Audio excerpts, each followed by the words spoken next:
the onset of the COVID pandemic, a lot of things changed in our world. I think it had a huge impact on individuals, it had a huge impact on companies, and people had to learn very, very quickly to pivot into technology solutions. And I've got John Beelders here with me, who's an executive director at 21st Century, people that focus and specialize in people analytics. So John, good afternoon. How are you doing? Hi, Chris. Thanks so much for having me on your session. Definitely, a lot has changed in the realm of HR, how companies manage themselves. Organizations have fundamentally shifted to become more digitized, technology focused throughout the HR value chain. So companies have definitely become a lot more evidence-based managed rather than people and reactive management styles.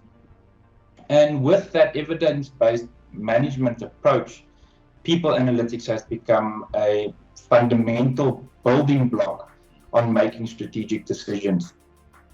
Now, in order to make those strategic decisions, what we've seen in the market and how clients have pivoted to becoming more agile is that clients have invested a lot more in technology.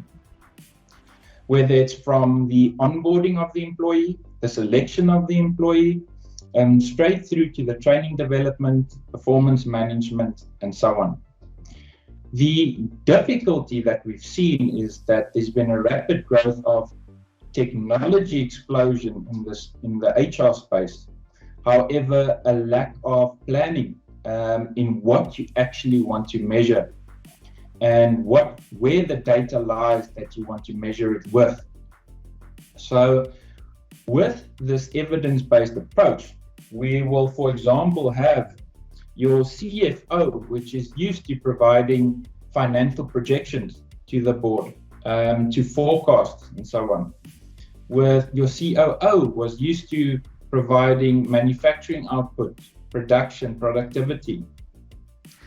And suddenly we're sitting with us in a space where HR will now need to report on what is going to happen and not only what has happened.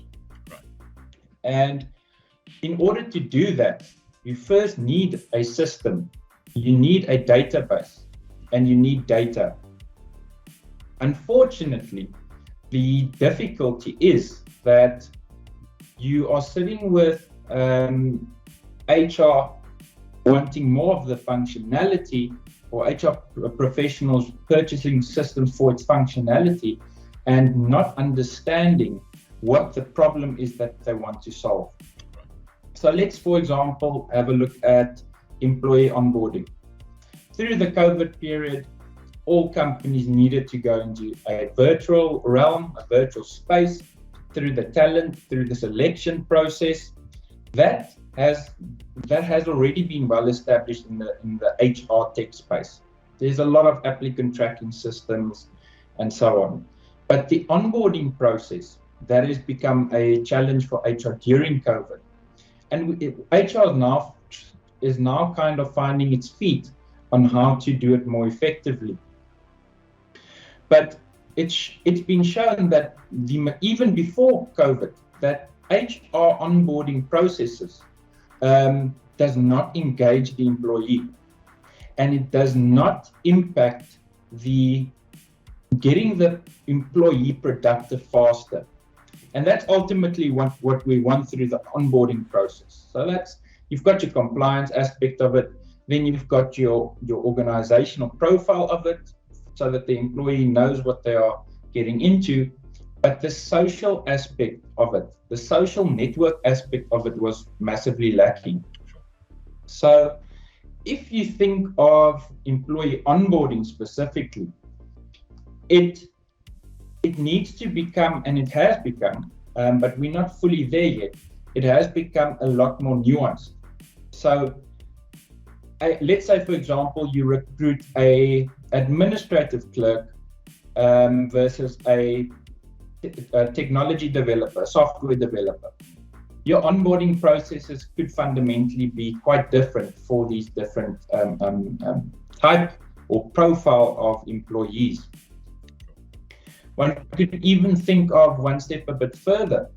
So if you, for example, Chris, I know that you're in the employment benefit space, segmenting the type of benefits which are most likely going to be more attractive to a different type of employee is fundamentally where the nuances will lie in people analytics in the onboarding space. But that is kind of the pie in the sky thinking, or the dream thinking of it. But at this stage, we fundamentally believe that HR still needs to firstly plan what systems and technology environment they want, and then think of what they want to measure and why it is important to measure what they measure. So we are a totally systems agnostic company. We do not sell a HR system per se. We believe at 21st Century Analytics to rather leverage multiple systems, integrate multiple systems, so that we can get a holistic view of the employee and therefore make smarter decisions on the employee. So tell me, how do you guys approach the data science part of things? Because it's obviously a very complex process. There's a lot of touch points. How do you guys deal with that aspect? Yeah, a very important question, Chris. So there's a whole methodology that we follow, and it actually came about through what we thought we were going to offer the market versus what the market was ready for.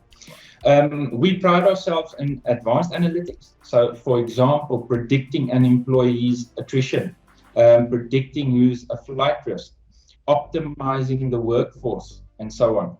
However, the difficulty that we've seen in the industry is that the market, its maturity on the digital and analytics side is not there yet.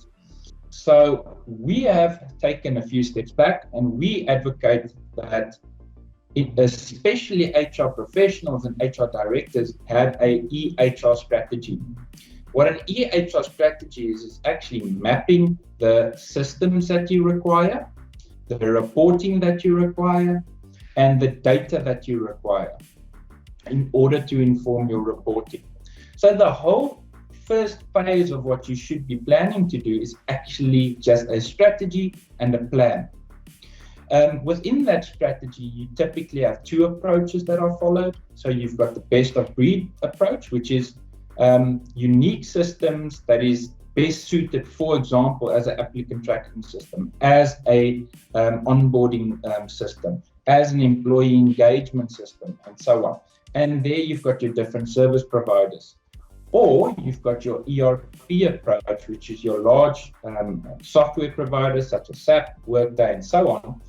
But what you typically find there is that the reporting that is done from those systems is not customized enough for your legislative, compliance, and your board reports. So what typically occurs is that HR still downloads their Excel spreadsheets. Excel spreadsheets are lying all over the show. So you've got to digitize, but it's very difficult to tell a story from the data that you have. What we advocate then is actually typically whatever approach one of these approaches are that you follow, whether it's best of breed or ERP, design a data warehouse for your company that includes all of your HR records, so that you can have one single source of truth for an employee. From that data warehouse, you can then run your reporting, and that is where the analytics aspect of it comes in. So you've got a planning phase, then you've got a technology phase, and then you've got an analytics and reporting phase. And in that reporting phase, HR now fundamentally needs to move to the level where your CFO, COO is in forecasting what are my employment trends going to be within the company? What is my attrition rates going to be? What factors are playing a role in my attrition rates?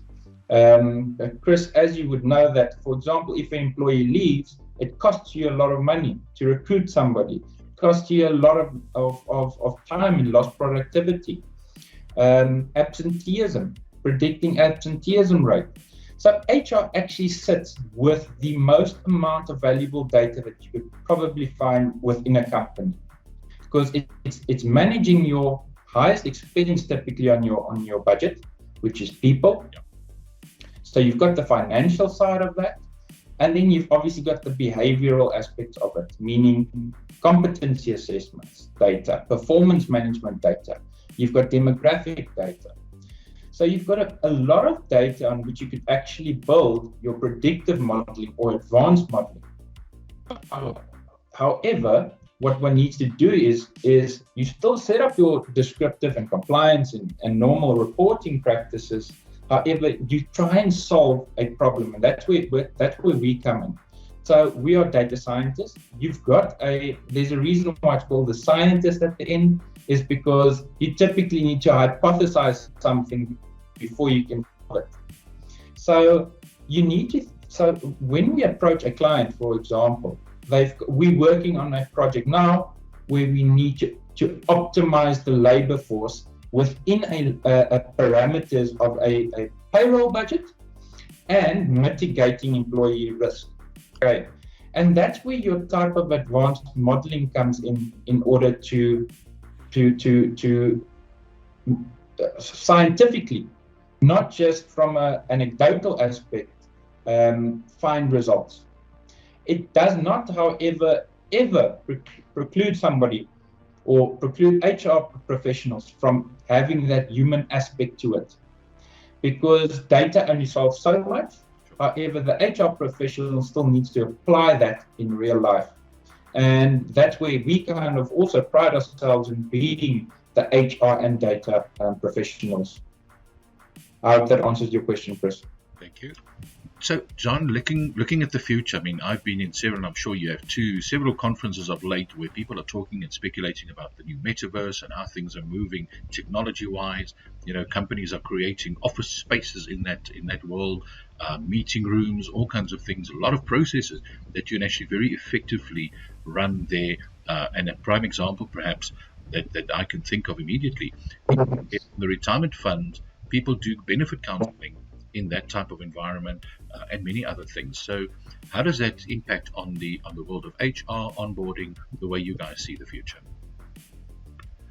Once again, interesting question, Chris. I think it's going to have a massive impact on where HR is going, how employees get onboarded, and how engagement is maintained. Because the metaverse allows HR to, one, automate their onboarding processes, and two, make it a lot more interesting for employees, and therefore they are more engaged.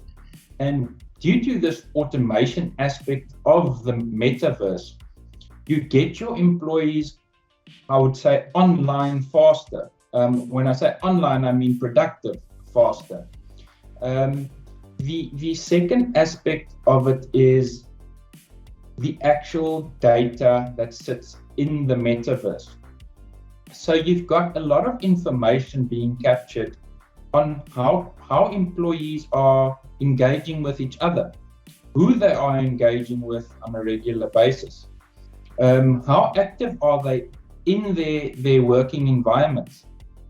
So you'll see, especially highly skilled staff, they prefer to work from home, and that's what will allow productivity to increase, because you will now be able to communicate with your fellow staff on your cell phone. You don't only need to sit in front of your computer, or you don't actually need to even sit in your office.